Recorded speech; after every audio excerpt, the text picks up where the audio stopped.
Bonjour et bienvenue à tous sur ce nouveau podcast dédié 100% au CBD. Je m'appelle Grégory, je suis avec Morgane. Bonjour Morgane, Salut Greg, ça va? ça va, merci et toi? Ouais, super, merci. Eh bien écoutez, bienvenue à tous. On va vous expliquer brièvement ce dont on va parler sur ces podcasts. On va faire une série de plusieurs podcasts pour démocratiser le CBD parce qu'on entend parler du CBD un peu sous toutes les formes. On entend parfois n'importe quoi. Et avec Morgane, on s'est dit qu'il faut absolument je vais pas dire qu'on éduque, mais qu'on explique aux gens ce que c'est réellement le CBD. Et en fait, Morgane, si vous ne le connaissez pas, c'est un des premiers à avoir fait du CBD en France, déjà avec une boutique physique, et sa marque My Bud Shop, et puis avec son site internet, donc il a dupliqué le concept physique sur internet avec mybudshop.fr, et c'est un des pionniers du CBD en France. Et je crois aussi qu'il a activement, qu'il participe activement à l'association des professionnels du CBD. C'est ça, hein, Morgane? Ouais, c'est l'UPCBD, donc Oh, l'Union professionnelle du CBD. Donc maintenant, ça a changé de nom, ça s'appelle l'Union des professionnels du cannabis bien-être et détente. Voilà, on a voulu un petit peu élargir au spectre du cannabis bien-être plutôt que de se focus sur le CBD. ok, Voilà, ok, bah super. Bon, on verra ça peut-être dans un épisode dédié à ça. Et puis, ouais, je pense. ce Ouais. que je te propose de faire pour le premier, eh bien, c'est vraiment de commencer par le tout début sur le CBD. C'est qu'est-ce que c'est, d'où ça vient. Moi, je sais quand on s'est rencontrés, moi, je suis pas du tout usager du CBD. Quand tu m'as expliqué d'où ça venait, en fait, j'étais super surpris. D'ailleurs, c'est de là qu'est venue l'idée du podcast. C'est-à-dire que, par exemple, jamais je me suis douté que ça venait de la fleur de chanvre ou de cannabis. Ouais.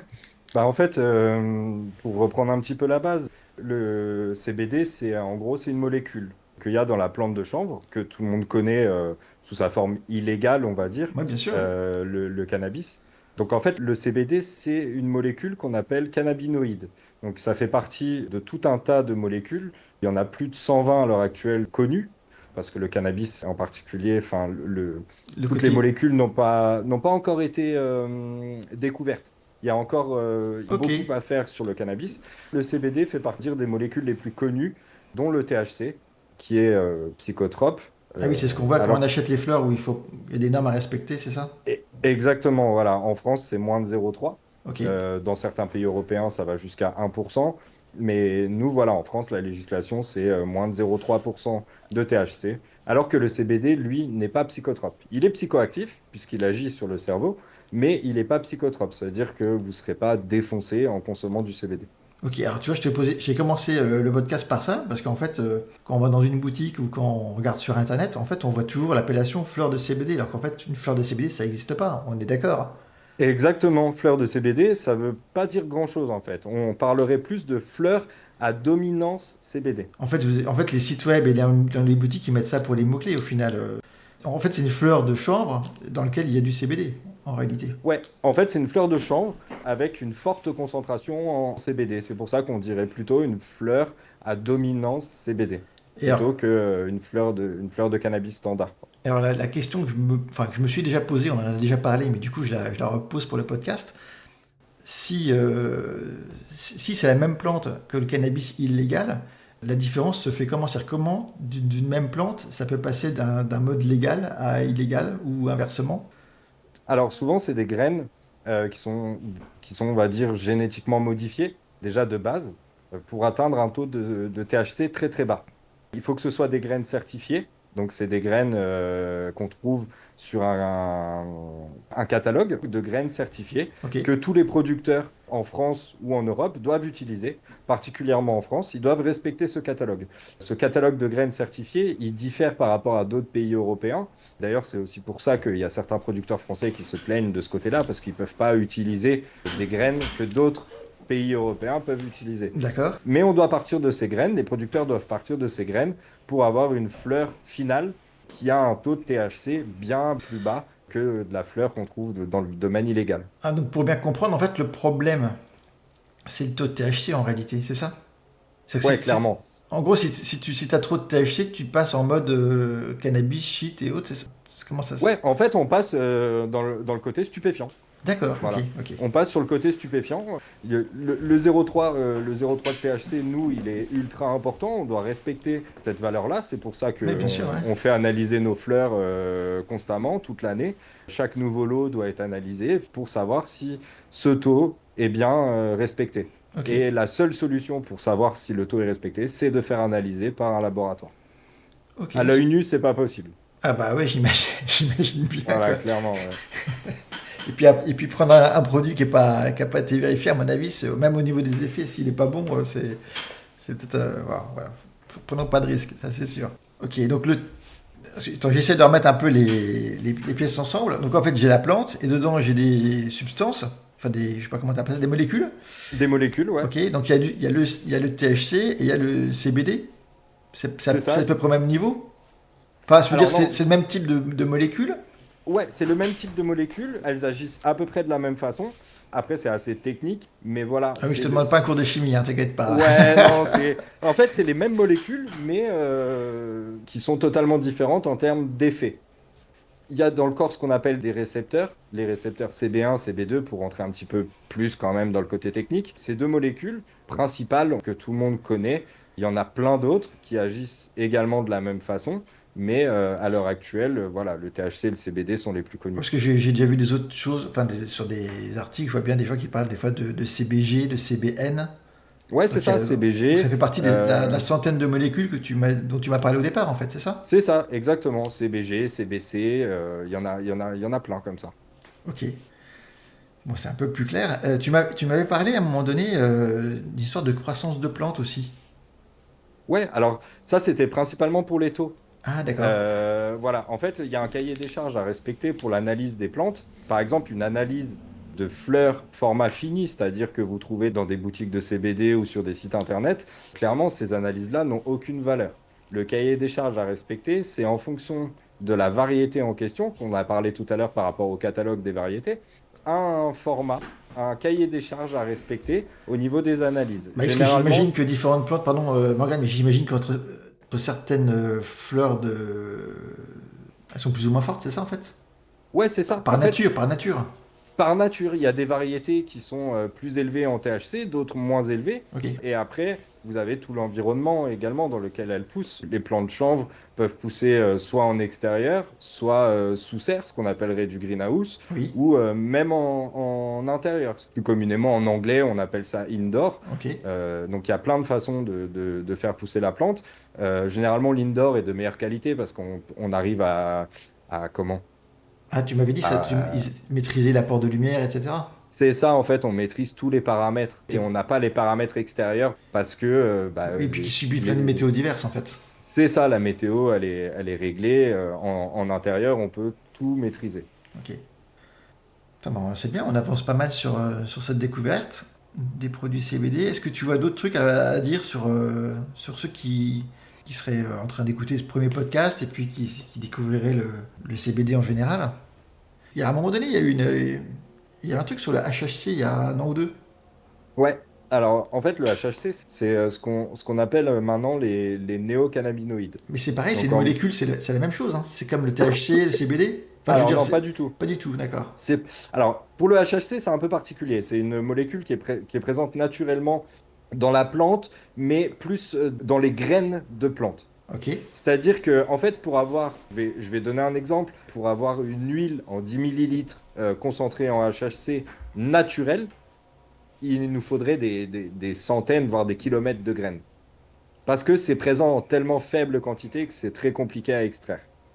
Donc, du coup, les producteurs de fleurs ou autres de produits HHC qu'on mhm. trouvait à cette époque réussissent en fait, à partir du THC à obtenir du HHC via ce qu'on appelle l'hydrogénisation. Donc en gros, c'est procéder du beurre à la margarine, par exemple. D'accord, ah oui, ok. Voilà. Ah, mais du coup, ça Mais passe par un procédé chimique en fait, pour extraire c'est quelque chose ça. et que tu remets après dans de l'huile, c'est ça? Voilà, en fait, on appelle ça néocannabinoïde et pas cannabinoïde de synthèse, tout simplement parce qu'on part d'une molécule naturelle. D'accord, oui, On ok. ne fabrique pas la molécule en entière. Voilà, on y rajoute un procédé qui permet d'obtenir une nouvelle molécule, donc néocannabinoïde, mais ça part quand même d'une molécule naturelle. C'est pas créé en laboratoire de toutes pièces comme des médicaments ou autre. Oui, oui, ok, oui, je vois. Il y a une base naturelle au départ. C'est ça. Et ça, du coup, c'était. J'ai suivi un peu le truc de loin, mais ça a super bien marché à une époque parce que c'était plus puissant que ce qu'il y avait historiquement sur le Ah, marché, c'est ça? ouais, en fait, c'est beaucoup plus puissant que le CBD. Le HHC a des effets proches du THC, à un niveau un petit peu, on va dire, psychotrope moindre que le THC, mais beaucoup de clients se sont tournés vers cette molécule, vers ce nouveau cannabinoïde, comme Ouais. on pourrait l'appeler, pour pallier un petit peu au THC. Ok. Afin de, souvent, nous, les retours clients qu'on a eus, c'est souvent pour retrouver un effet plus fort que le CBD, moins fort que le THC, mais l'acheter légalement Oui, dans bien une sûr. boutique. Ne pas l'acheter sur le réseau illégal, quoi. Oui, le mec couvre son manteau et qui dit des trucs. Je vois, Exactement, c'est je un peu vois, ça, je ouais. vois. Je te parle de ça, mais en réalité, c'est fini le HSC. Ouais, le En France, HHC, hein. c'est En France, fini. je parle. Ouais, il y a eu une interdiction par le gouvernement français au mois de juin 2023, si je me trompe pas. Ouais, Ah oui, c'est c'était juin l'été, t'as raison. 2023, il me semble. Ouais. Ouais. En plus, voilà, ils s'y sont. Bah, je vais pas envie de faire de politique ici, mais ça s'est quand même fait en très peu de temps. On a eu l'annonce de l'interdiction à 21h, 20h ou 21h, pour une interdiction qui prenait effet à minuit. Ah oui, oui, ok. Donc, Donc, beaucoup de boutiques, de grossistes en HHC se sont retrouvés avec des stocks ultra conséquents. Nous, à cette époque-là, on savait même pas quoi en ils faire, en vous ont même fait. pas laissé 30 jours pour se dire, Non, pour avoir le temps de déstocker ou de. non, les 30 jours se sont transformés en 3 heures. Ah, ouais, c'est pas cool, ouais. Donc en gros, à cette heure-ci, si il y a quelqu'un qui nous écoute, parce que là, on enregistre, on est mi-janvier 2025. Si quelqu'un nous écoute en France et qu'il a acheté du HHC il y a 2 semaines sur un site internet, il est pas bon, quoi. Non, complètement dans l'illégalité et il est susceptible d'avoir un petit toc-toc de la gendarmerie. Bonjour monsieur, vous avez acheté des stupéfiants. Ok. Au même titre que s'il avait acheté de la drogue dans la rue? Exactement, c'est la même procédure que d'aller acheter sa barrette de shit quelque part. C'est exactement la même procédure. Vous êtes poursuivi pour détention de stupéfiants. Ok. Ouais, c'est bon à savoir. Parce que j'ai vu, je crois qu'il y a des sites qui. D'ailleurs, je pense qu'il doit y avoir des sites qui sont pas français, mais qui profitent de ça, non? Ouais, c'est ça. En fait, le HHC a été interdit en France. Ça, il faut bien le préciser quand même. On a quand même une concurrence déloyale. Pour beaucoup de choses, le gouvernement français aime bien dire on fait partie de l'Europe et on applique la législation européenne, mais c'est pour ce qui leur plaît. Oui, t'as des Euh, domaines où ils refont des lois locales pour le local, quoi. Ouais. voilà, c'est ça. Et notamment sur les stupéfiants, chaque pays a la main sur la politique qu'ils veulent mener. Et du coup, nous, en France, le HHC est interdit, mais dans Bon, d'autres pays comme la République tchèque, ça l'est pas, bon, par exemple. en fait, le fait que la France ait interdit le HHC, c'est pas vraiment ça le problème. En réalité, le problème, c'est que d'autres sites arrivent à vendre chez nous. Ouais, il y a ce problème-là, mais en vrai, tu sais, Greg, le HHC s'est vendu sur plusieurs mois, voire années. Par exemple, on pourrait très bien faire la corrélation avec le Poppers. Le Poppers, en France, il y a quand même eu quelques morts à cause du Poppers, Ouais. alors que le HHC, bon, il y a des gens qui ont certes abusé, mais c'est pas pour autant qu'on doit forcément l'interdire. Si la France veut l'interdire, il doit y avoir de bonnes raisons. Et d'ailleurs, c'est aussi pour cela qu'il y a eu des recours qui ont été faits contre cette interdiction. Parce qu'il n'y a aucune, on pourrait dire, à l'heure actuelle, raison valable d'interdire le HHC en France. Ça a été fait, on va dire, par volonté politique et pas par volonté ou en tout cas démonstration scientifique. Ah, Voilà. tu veux dire que pour toi, c'est plus pour faire un coup de buzz ou Clairement, à l'époque, c'était Monsieur Darmanin, ministre de l'Intérieur. Tout le monde sait très bien que son cheval de bataille, c'est la lutte contre les stupéfiants. Mais je pense qu'il y a, en tout cas, c'est mon humble avis, qu'il y avait plus important que le HHC à ce moment-là. Mais tu veux dire que c'est peut-être un effet d'annonce ou à un moment donné, ils se disent regardez, on fait quelque chose? oh ouais, je dirais même pas peut-être, je dirais que D'accord, c'est ouais. certain même, c'est Ouais. certain. Puis si on veut pousser un peu vraiment le truc plus loin, il n'y aurait pas tous ce qu'on appelle néocannabinoïdes sur le marché si le THC était légalisé. Ah, tu veux dire, Voilà. tu veux dire, quand tu dis, pour qu'on comprenne bien, parce que même moi je suis un peu paumé là, quand tu dis légaliser, ça veut dire qu'en gros qu'on lève cette limite des 0,3? Ouais, c'est C'est ça ça. que ça veut dire? Ce qui fait l'intérêt de moi en tant qu'intervieweur pour toi, parce que je te pose pas une question un peu bizarre, mais le THC, tu me dis il y a une limite de 0,3. Tu as dit au début, certains pays c'est 1%, Ouais. mais ça peut monter à combien? Et est-ce que c'est dangereux d'après les études dont tu as connaissance? Bah, en fait, Si, le... si, ce si, si qu'on a... c'est nos limites par exemple. Là, par exemple, en fait, on pourrait mettre la plante de chanvre ou le cannabis dans son entièreté. Le cannabis n'est ni plus ni moins, pardon, que le mot latin de chanvre. Oui, oui, ok. Cannabis Ah veut ouais. dire tout simplement chanvre. On Donc, aurait en dû fait, le commencer par cannabis... là peut-être. On aurait peut-être dû. Ouais, voilà. En fait, le cannabis, on pourrait le diviser en trois catégories. Il y a le cannabis bien-être, c'est ce que nous, boutiques de CBD ou autres, on vend actuellement légalement. Ça, c'est le côté cannabis bien-être. On pourrait mettre une deuxième catégorie qui est le cannabis récréatif. Donc, c'est à l'heure actuelle ce qu'on trouve sur le marché illégal, donc avec des taux de THC bien plus élevés que 0,3.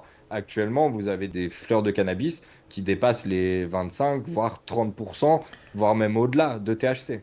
Ah ouais, ok, donc c'est pas 10 fois plus, c'est 100 fois C'est, plus. c'est 100 fois plus. Et on pourrait aussi mettre une autre catégorie qui est le cannabis thérapeutique, qui est très proche du cannabis récréatif, mais où les ratios, par exemple THC, CBD, etc., les ratios entre les différentes molécules sont totalement maîtrisés pour contrer. En France, bon, c'est malheureusement le cannabis thérapeutique. Il y a eu une expérimentation où, C'est ce que je voulais. d'ailleurs, cette expérimentation s'arrête dans 6 mois. D'accord. Euh, mais en fait, c'est pour pallier à différents problèmes de santé. Parce que. C'est très utilisé dans d'autres pays, mais en Bah France, ouais, ouais, malheureusement, non. je savais même pas. Enfin, quand tu me parles de ça, pour moi, je vois ça que dans les séries ou les films US Ouais, pour Parkinson, je crois. J'ai déjà vu ouais, ça. Parkinson, les effets indésirables du cancer, maladie de Crohn. Et je savais même pas qu'il y avait une expérimentation en France, en fait, là-dessus. Ouais, il y a eu une expérimentation. Le problème, c'est qu'avec tous les gouvernements successifs, bah, cette expérimentation, de ce qu'on a compris là récemment, s'est arrêtée au 31 décembre. Ok. Mais ils ont laissé 6 mois, en gros, de prolongation pour que ceux qui étaient sous, on va dire, médicaments au cannabis, Ouais, ouais. puissent, entre guillemets, se sevrer et repasser à d'autres Oui, pour pas médicaments. arrêter d'un coup, hein, bien sûr. Voilà, c'est ça. C'est ça. Mais dans plein de pays dans le monde, le cannabis thérapeutique est 100% légal. Vous le trouvez en pharmacie, Et, sur ordonnance. et dans ton échelle de pourcentage, etc., si tu me dis c'est complètement différent, ça sera entre ce qu'il y a en vente légale aujourd'hui et la drogue, c'est ça? Ce qui est considéré comme drogue, comme le cannabis, en puissance. Ouais, en puissance. Le thérapeutique, hein, je parle. Hein. Alors, voilà, le thérapeutique, en fait, ce qu'il faut connaître, c'est que, en fait, pour des produits au cannabis thérapeutique, il faut un minimum de THC.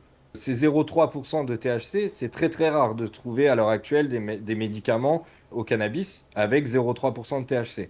On est souvent au minimum du minimum à 1% de THC. D'accord, ok. Mais il y a des médicaments au cannabis qui vont jusqu'à 10, 20% de THC. Ok, mais en grosso modo, Euh, de ce que tu me dis, c'est thérapeutique est quand même bien plus proche de ce qui se vend actuellement en boutique ou sur Internet en France que du cannabis illégal.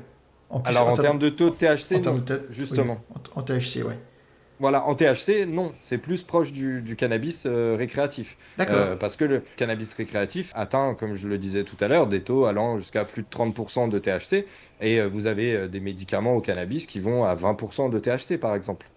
Donc, les médicaments au cannabis ont quand même un effet psychotrope, mais à des ratios de cannabinoïdes qui sont ultra bien maîtrisés. Ouais, Et ouais, du coup, ouais. ça permet, Et voilà, puis ça qui sont permet jugés acceptables dans le cadre d'un traitement, en fait. C'est ça, Ok. exactement, dans le cadre d'un traitement. C'est pas fait pour se défoncer, non, c'est fait pour se soigner. Ok, donc en attendant, aujourd'hui, si on veut prendre un produit dans lequel il y a du CBD ou du THC, c'est soit dans une boutique, ou soit dans une boutique en réalité. Exactement, Sinon c'est que c'est t'es hors la ça, loi. c'est ça. C'est Euh, boutique de CBD. Bon, maintenant, ça se vend un petit peu aussi dans les bureaux de tabac, etc. Mais les spécialistes de ce ouais, domaine-là restent quand même les boutiques de CBD le et les bureau, sites internet, hein. le bureau de tabac, moi, n'étant pas consommateur, je me dirais que pour ce type de produit, je préférais quand même aller en boutique.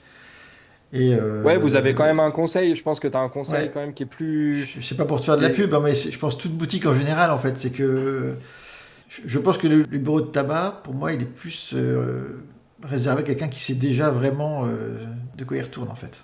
Parce que le Exactement. buraliste, il va pas avoir les mêmes conseils qu'un mec qui vend du CBD. C'est ça, on peut faire la corrélation avec le vin, par exemple. Ouais. Si tu veux acheter une très bonne bouteille de vin, que tu veux un conseil pour un accord mets et vin, par exemple, etc., bah, tu vas pas aller voir le mec qui fait l'achalandage au supermarché. Non, tu vas aller chez un caviste. Ouais. Et bah, nous, c'est la même chose. Tu veux un conseil sur comment consommer le CBD, à quelle dose, quel produit serait le plus adapté pour toi, etc. Tu vas plutôt aller voir une boutique de CBD qui est spécialisée dans ce domaine. Je comprends bien. Écoute, je vois qu'on va arriver, on a dû dépasser les 20 minutes du podcast. Dans l'idée, on voulait faire des podcasts qui n'étaient pas trop longs pour que vous puissiez l'écouter assez facilement. Je te propose qu'on traite encore un mini-sujet en fin, un truc dont on n'a pas du tout parlé, parce que là, on a parlé un peu du CBD, ce que c'était, différentes formes. On a un peu dévié un petit peu de temps en temps, mais bon, grosso modo, je pense que les gens qui ne connaissaient pas le CBD ben, savent maintenant un peu mieux de quoi ils retournent. Je pense que le prochain podcast, ça va être plutôt sur les différentes formes du CBD, ça me paraît très logique. Il y a une question que je voudrais te poser pour terminer, c'est pourquoi d'un seul coup, mis à part le fait que c'était légal, ou en tout cas pas interdit, pourquoi d'un seul coup les gens ont commencé à acheter du CBD? C'est quoi les bienfaits en général? Je pense qu'on fera un podcast spécifique là-dessus, hein. Mais grosso modo, les gens, pourquoi ils achètent du CBD aujourd'hui? Alors, on a plusieurs types en, de en clients. moins d'une heure, s'il te plaît. Ouais. En fait, actuellement, on a plusieurs types de clients. Très, très, très souvent, c'est des gens qui étaient consommateurs de cannabis, ce qu'on appelait tout à l'heure récréatif, donc avec des forts taux de THC, Ok. et qui veulent se sevrer, qui veulent sortir un petit peu de ce côté défonce du cannabis, mais qui veulent toujours retrouver le goût, l'odeur, voire même la gestuelle du cannabis. Est-ce qu'on peut se faire un parallèle entre les gens qui arrêtent de fumer, qui vont se mettre à la vapoteuse? Par exemple, clairement, C'est c'est pour, ça. c'est pas vraiment le bon parallèle, mais c'est un peu ça quand Non, même, hein. oui, c'est un petit peu ça. Et en fait, bah, les consommateurs de cannabis vont très bien le comprendre. Il y a toute une gestuelle autour, on va appeler rouler des joints, Oui, etc. le parti cérémonial un peu. Voilà, le parti cérémonial, c'est ça, exactement. Mais il y en a beaucoup aussi enfin, qui viennent parce que souvent c'est 25, 30 ans, on commence à avoir une vie familiale, des enfants, une voiture, un travail. Maintenant, souvent, en plus, dans beaucoup de domaines professionnels, vous avez des tests, quoi, des tests de stup, etc. Et du coup, les gens se tournent vers le CBD. Bah, déjà, quand tu Et conduis, ça me après, paraît normal, hein. Déjà, à partir du moment où tu conduis, ça me paraît normal de ne pas prendre de drogue, quoi. C'est quand même les minimums. ouais, bah ouais, clairement, c'est le minimum. Mais bon, les tests en France sont très peu fiables, donc c'est très compliqué de ce côté-là. Mais voilà, ça a été, ça a Ça été, me donne une idée de podcast, ça. On fera sûrement un podcast là-dessus aussi. Sur ouais, la je pense que ça partie peut être intéressant. Mm. enfin, l'égalité, les tests, tout ça, ça peut être sympa. Ouais. Pour reprendre un petit peu sur le type de client, donc on a ce type de client-là qui veut un petit peu se sevrer du cannabis récréatif. On a une autre partie de clientèle qui veut avoir un petit effet d'apaisement le soir après une grosse journée de boulot, qui veulent se détendre. On pourrait qualifier ça de camomille plus plus, quoi. Ça veut dire, Euh, j'imagine que là, en termes d'âge de personnes, c'est plus large. Ouais, c'est plus large. On est plus sur une clientèle au-delà de 35, 40 ans qui souhaite bah, se détendre le soir en consommant une petite infusion au CBD ou même en se roulant un petit joint de CBD ou une petite huile avant d'aller dormir pour favoriser l'endormissement. Voilà, c'est des petites choses comme ça. C'est quoi, le prochain podcast, on va faire ça, on va faire sur l'utilisation du CBD, les différentes formes et comment est-ce qu'on peut le consommer. Ah bah Parce que ouais, là, le, tu me le parlais de joint, mais CBD, moi, dans ma tête, j'étais plutôt sur la vapoteuse. Parce que je vois bien que les sites, ils vendent souvent sur des les autres, liquides. ouais, des liquides, ou qu'il y a des kits, des fois, certains sites qui vendent carrément la vapoteuse, qui essaient de vendre ça à côté. Mais c'est vrai que avec du tabac, c'est Ouais, il y la en a méthode beaucoup qui le historique. consomment avec du tabac quand même. Bah, comme je le disais tout à l'heure, c'est souvent le côté sevrage, le côté cérémonial, comme tu disais, Ouais. du cannabis, où les gens veulent retrouver ce goût, cette odeur, mais tout en gardant le même geste. Bah, Et voilà. le cérémonial reste important dans beaucoup de choses, hein. Si tu regardes, parce que là on était sur le cérémonial du cannabis qui est un truc illégal, mais il y a beaucoup de domaines. Quand tu regardes les Japonais avec le cérémonial du thé, par exemple, Hum. c'est je veux pas comparer le CBD et le cérémonial du thé japonais, mais je veux dire, le cérémonial fait partie de la consommation, c'est ça que je veux dire. C'est clair. Eh ben écoute, tu vois autre chose pour les différents types de clients? Donc, principalement, soit des gens qui essaient de freiner ou d'arrêter le cannabis, ou Ouais, ceux qui veulent se détendre. En fait, ça, c'est des... ceux qui veulent se détendre le soir, etc. Et après, on a toute cette clientèle plutôt typée huile, etc., qui veut... on a quand même un côté un petit peu thérapeutique, même si on n'a pas trop Vous avez, le droit les de... boutiques n'ont Voilà, pas... On parlera nous, on n'est pas médecin, on n'est pas Oui, bien sûr, pharmacien. oui, bien sûr. On peut pas dire ce sera bon pour ça, bon pour ci. Mais par contre, on a quand même des clients qui sont envoyés par leur médecin, leur Ah neurologue, oui, etc. c'est différent, oui. Ils viennent plutôt officieusement. C'est pas officiel, Non, puis mais je vois pas un client arriver et dire bonjour, j'ai telle pathologie, qu'est-ce que vous me conseillez, quoi. Je veux dire, c'est pas l'endroit. non, voilà, voilà. C'est juste pas Ça possible, quoi. pour nous, on peut clairement pas leur répondre. Alors que pourtant, beaucoup de vendeurs de boutiques de CBD connaissent un petit peu tous les bienfaits thérapeutiques, les bienfaits que le CBD peut avoir, mais on n'a pas le droit de dire, de le dire Mais officiellement. il y a même des vétos, hein, Euh, j'ai déjà Ouais, entendu bien sûr. des vétos pour les crises d'épilepsie chez les animaux. Qui à un moment Chez les de... animaux, ouais. Ouais. Ouais, bah, souvent, c'est des huiles ou des gélules, ou même, même maintenant, il y a des croquettes au CBD, par exemple. Ah ouais, carrément. Ok. Ouais. Bon, écoute, on commence à partir un peu dans tous les sens, là. Je pense qu'il faut Ouais, ouais. que, sur la partie présentation du CBD, je pense qu'on va s'arrêter là pour aujourd'hui. Si vous qui nous écoutez, si vous avez des questions qui n'ont pas été abordées et qui vous paraissaient importantes, ben, je vous invite à laisser un commentaire ou à écrire directement sur le site internet mybudshop.fr pour donner des suggestions. On sera ravis de faire un podcast qui inclura des réponses. D'ailleurs, on peut aussi se faire ça, Morgane, maintenant que j'y pense. Ceux qui écoutent et qui veulent traiter des sujets pourraient très bien nous envoyer des questions. Et puis, de temps en temps, on se fait une espèce de podcast FAQ. On prend, je sais pas, 10 questions et puis on y répond à la queue leu leu, tout simplement. Ouais, par exemple, Ça peut on être peut une se faire idée. ça. Donc, Ouais, je pense que ça peut aider, donc n'hésitez pas, pas mal de gens, hein. soit en commentaire ou soit directement sur le site. Et puis on sera un plaisir de vous répondre. Bon, écoutez, j'espère que vous n'êtes pas ennuyés, que vous avez appris plein de choses sur le CBD. Et puis, on vous dit au prochain podcast. Allez, salut Morgane. Salut Greg, merci à toi. Au revoir à tous.